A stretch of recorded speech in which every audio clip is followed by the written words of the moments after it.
এই সংসদ যেন কারো চরিত্র হননের কেন্দ্রে পরিণত না হয়। আপনার কাছ থেকে কেউ সামান্যতম সুযোগও যেন এই ব্যাপারে না পায়।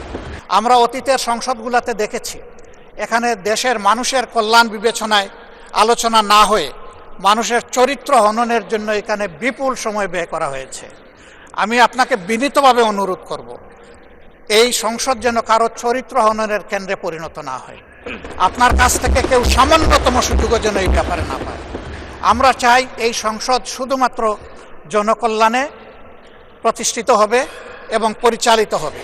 আমি আস্থাশীল, গভীর আস্থাশীল, আপনি একজন লড়াকু মুক্তিযোদ্ধা, আপনি পারবেন ইনশাআল্লাহ এই সংসদকে সফলভাবে নেতৃত্ব দিতে।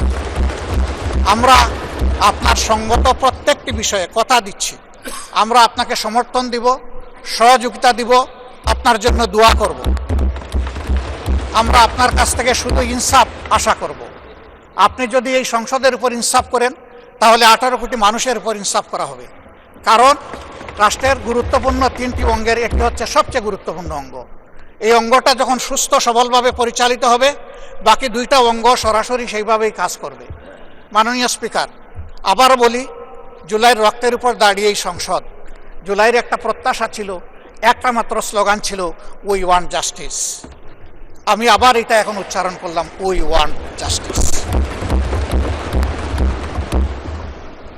আপনার মাধ্যমে সমাজের সকল অসঙ্গতি, অন্যায়, অপরাধ, দুর্বৃত্তপনা, এটা রাজনৈতিক হোক, অর্থনৈতিক হোক, সাংস্কৃতিক হোক, এই সবগুলার অবসান ঘটবে এই সংসদকে কেন্দ্র করে। এই প্রত্যাশা ব্যক্ত করে আমি আপনার সুস্বাস্থ্য, দীর্ঘ হায়াত কামনা করছি এবং সফল নেতৃত্ব আমি কামনা করছি, যে আপনি অভিভাবক হিসাবে ইনশাআল্লাহ সফলভাবেই নেতৃত্ব দিবেন। আল্লাহ হাফিজ। আসসালামু আলাইকুম রহমতুল্লাহ।